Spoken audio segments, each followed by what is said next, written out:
राम राम। शनि राशि परिवर्तन जो कि मीन राशि के लिए होने जा रहा है 29 तारीख तीसरा महीना 2025 में। तो क्या प्रभाव लेके आ रहे हैं शनिदेव मीन राशि वालों के लिए? क्या इनके जीवन में कुछ एक महत्वपूर्ण बदलाव देखने को मिलेंगे जिससे कि ये जीवन में उन्नति कर सकें, जैसे कि व्यापार बढ़ा सकें? नौकरी में क्या हालात बनेंगे? क्या नौकरी में परेशानी बनेगी या तरक्की होगी? मीन राशि वालों के विवाह को लेकर क्या हालात बनने वाले हैं? क्या विवाह में अभी भी अड़चने हैं या वह अड़चने दूर होने वाली है?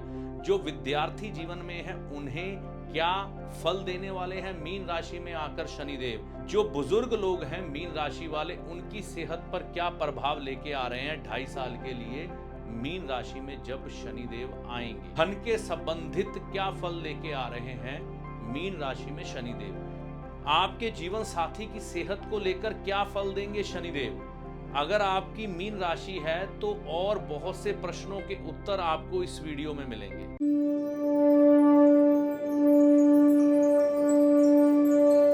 राम राम। 29/3/2025 को शनिदेव का राशि परिवर्तन जो होने जा रहा है, यह वीडियो इस पर आधारित है। मीन राशि के ऊपर यह सारा फलादेश है। मीन राशि वालों के लिए शनि राशि परिवर्तन का क्या फल होने जा रहा है। मीन राशि पर 7.5 का दूसरा चरण चलेगा, तो दूसरा चरण होने के कारण क्या प्रभाव आने वाला है? देखिए, कोई भी बात व्यक्ति के शरीर की एक्टिविटी से पहले उसके मन में आती है, तो इनके मन में भी कुछ एक बातें उत्पन्न होनी शुरू हो जाएगी। इन्हें अपने जीवन में कुछ एक बदलाव नजर आएंगे। जैसे कि अगर ये कुछ एक बुरी आदतों के शिकार हैं, जैसे कि अच्छा खान पान नहीं करते, मान लीजिए अपने माता पिता के प्रति ये जिम्मेवार नहीं है, अपने जीवन साथी के प्रति जिम्मेवार नहीं है, अपने काम के प्रति जिम्मेवार नहीं है, आलस्य का शिकार हैं, तो ये सब बातें अब पीछे छूटने वाली हैं। इनके जीवन में महत्वपूर्ण बदलाव इस समय देखने को मिलेंगे जो कि मीन राशि के लोग हैं, क्योंकि शनि देव का नाम ही परिवर्तन करना है। तो बुजुर्ग लोग जो हैं उनको बिल्कुल सचेत होना चाहिए। मीन राशि है जिनकी, सेहत को लेकर बिल्कुल उनको सावधान होना चाहिए, क्योंकि यहां पर शनि देव आपको अनुशासित कर देंगे। शनि का ये कार्य है। शनि जब भी 7.5 ढैया महादशा के रूप में आते हैं तो आपके जीवन में महत्वपूर्ण बदलाव करके जाते हैं। अगर आप अपने जीवन को अनुशासित ढंग से नहीं जी रहे तो बिल्कुल अलाइन कर देंगे आपको शनिदेव। तो यह समय महत्वपूर्ण बदलाव करने का है। मैंने तो यहां तक अनुभव किए हैं, जब चंद्र राशि के ऊपर शनिदेव का समय आता है तो महत्वपूर्ण बदलाव के रूप में अगर कोई व्यक्ति सुबह जल्दी नहीं उठ रहा, आलस्य का शिकार है, तो वो जल्दी उठना शुरू हो जाता है। लेकिन आलसी भी लोग रहते हैं, उनका शनि फिर खराब ही रहता है, और जो आलसी रहते हैं तो वो अपने जीवन में से बहुत से अवसर गवा देते हैं। अगर शनिदेव आपकी चंद्र राशि के ऊपर आए और ऊपर से आप आलसी बने रहे तो समझ लीजिए कि जो आपने अपने जीवन में अभी आगे प्राप्त करना था, अचीवमेंट लेनी थी, वह सब गवा के बैठ जाएंगे। नशेड़ी लोग जो शराब पीते हैं, नशे करते हैं, महत्वपूर्ण बदलाव के रूप में, जिसे आप सोच भी नहीं सकते कि ये व्यक्ति कभी शराब छोड़ देगा, मैं कहता हूं वो शराब तक छोड़ देते हैं, बड़े से बड़े नशे छोड़ देते हैं, जिम्मेवार बन जाते हैं। नुकसान होंगे। देखिए, हानि भाव के भी मालिक हैं, तो जब ये आपके चंद्र राशि के ऊपर से गोचर करेंगे, मीन राशि के ऊपर से, इस तारीख को 29/3/2025, नुकसान भी होंगे, खर्च भी होंगे, लेकिन पैसा आता रहेगा। पैसे आने में रुकावट नहीं होगी। तो जब आता रहे पैसा तो फिर दुख कैसा, ठीक है ना? तो दुख कई कम हो जाते हैं धन के आने से। मंगल, शनि और शुक्र की दशा अगर आपको इस समय चल रही है तो धन के लिहाज से ये आपको बढ़िया फल दे जाएगी। शनिदेव के इस राशि परिवर्तन में एक बात और ध्यान में रखिएगा कि सप्तम दृष्टि शनिदेव आपके जीवन साथी के ऊपर डाल रहे हैं। सप्तम भाव जीवन साथी का होता है, तो उसकी सेहत को लेकर बिल्कुल सावधान रहे। आपकी जीवन संगणी अगर आप ध्यान नहीं दे रहे, वो किस तरह से घर में काम कर रही हैं, मैनेज कर रही हैं, आपने उनको नज़रअंदाज किया हुआ है, तो उनकी सेहत की तरफ ध्यान दें, क्योंकि इस समय आपकी अटेंशन की उन्हें ज़रूरत है। नहीं तो कोई मुसीबत उनके शरीर पर शारीरिक कष्ट बन के उतर सकती है। और अगर आपका पुरुष जीवन साथी है, आप महिला हैं, तो आपको भी अपने पति देव की तरफ ध्यान देना चाहिए कि किस तरह से वह पूरा दिन व्यतीत करने के बाद घर आ रहे हैं। मैं उन पे टेंशन ना डालूं। जितना आपसी प्यार सहयोग बढ़ा के रखेंगे उतना अच्छा। गाय की सेवा इस समय जरूर करते रहें, लाभ हो जाएगा।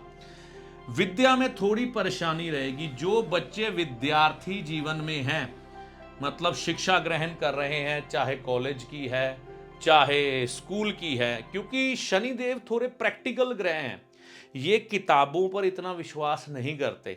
क्योंकि इनकी विद्या के बारे में जब किसी के मन में विचार उठते हैं ना, तो वो विद्या होती है रहस्यमय विद्या, ज्योतिष विद्या, छुपी हुई विद्या, छुपे हुए ज्ञान, किसी चीज की इन्वेंशन कर देना, खोज कर लेना। तो जितनी भी रहस्यमयी विद्याएं हैं वह शनि के अधीन है। तो इस समय में ध्यान उन चीजों की तरफ जाता है जो चीजें हमारी कल्पना से परे हैं, तो ध्यान उस तरफ जाएगा। अगर आप किताबी विद्या की बात करें तो इस समय किताब खोलने में तक में मीन राशि वालों को दिक्कत आ सकती है। लेकिन अगर शनि अच्छे हैं, बृहस्पति, चंद्र, सूर्य, बुध अच्छे हैं, तो ये दिक्कत नहीं आएगी। अगर आपकी जन्म पत्रिका में यह ग्रह अच्छे पड़े हुए हैं तो विद्या पर शनिदेव इतना बुरा प्रभाव नहीं देंगे। अब जिन लोगों की शादी होने वाली है, उम्र विवाह के लायक है, तो यहां पर शनिदेव जब सप्तम दृष्टि इस भाव में डालेंगे तो विवाह में देरी की संभावनाएं बढ़ेंगी। हो सकता है आपका विवाह तय हो जाए, लेकिन थोड़ा समय डल जाए। तो समय डलने का मतलब ये है कि विलंब हो जाए, तो विलंब होगा। शादी हो तो जाएगी आने वाले समय में, लेकिन देरी हो सकती है।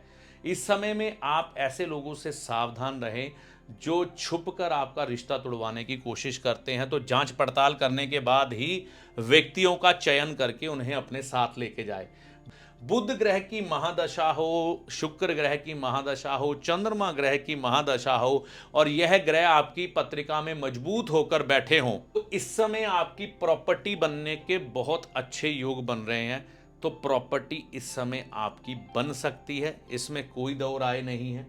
तो इस चीज को ध्यान में रखिएगा। भाई बहनों से इस समय संबंध आपको अच्छे बना के रखने हैं। भाई बहनों से इस समय बिल्कुल नहीं बिगाड़नी, इस चीज का आपने विशेष तौर पर ध्यान देना है। और व्यापार और नौकरी, देखिए व्यापार में तो कुछ ना कुछ नया जुड़ेगा। आप कोई नया बिजनेस साथ में शुरू कर सकते हैं, क्योंकि शनिदेव की दशम दृष्टि दशम भाव पे आना चंद्र राशि के अनुसार नया व्यापार खुलने की तरफ इशारा करता है, या जो व्यापार आप कर रहे हैं उसमें कुछ ना कुछ बदलाव करवाने की तरफ इशारा कर रहा है। ठीक है ना। तो ये आपके साथ इस समय हो सकता है, या आप आने वाले समय में इस चीज़ को ध्यान में रखकर नए व्यापार की तरफ कुछ ना कुछ करने के लिए बढ़ सकते हैं। और ये 2-2.5 साल की प्लानिंग आप करके चल सकते हैं। अगर आप नौकरी में हैं तो नौकरी में बिल्कुल आपके कष्ट बनेंगे और परेशानी बनेगी, जिसकी वजह से शायद नौकरी में तब्दीली भी आपको करनी पड़े। लेकिन मैं आपको एक सुझाव दूंगा, जितना ज़्यादा समय आप इस नौकरी पे निकाल सकते हैं उतना समय निकालने की कोशिश करें। जब कोई अच्छी अपॉर्चुनिटी आपको मिल जाए फिर आप नौकरी बदल लेना, लेकिन अभी एकदम से नौकरी बदलने की तरफ ना बढ़ें, क्योंकि हो सकता है कि शनिदेव इस समय लगन में आकर आपको नौकरी के लिए संघर्ष करवा दें। इस चीज़ को आपने ध्यान में रख के चलना है। उपाय क्या कर सकते हैं जिससे कि शनिदेव का यह समय आपके लिए शुभकारी बन जाए? एक तो मंगलवार के दिन या शनिवार के दिन हनुमान जी की पूजा करें, या मंदिर में जाकर हनुमान जी के दर्शन जरूर करें। सुबह की सैर करनी इस समय बेहद जरूरी है। 9 साल से कम उम्र की कन्या को कुछ एक धनराशि भेंट करके उसके पांव हाथ लगा के आशीर्वाद लें। तो इस समय अपने क्रोध पर काबू रखें। आपको क्रोध बेवजह बहुत ज्यादा आ सकता है, जिसकी वजह से चीजें बिगड़ सकती हैं। तो यह जानकारी आपको कैसी लगी कमेंट करके अपनी राय दीजिएगा। चैनल पर अगर आप पहली बार आए हैं, बहुत समय से चैनल के साथ चल रहे हैं, तो इसे सब्सक्राइब करके जाइएगा। इस वीडियो में दी गई जानकारी का लाभ माता रानी की कृपा से आपको होगा। जय माता दी।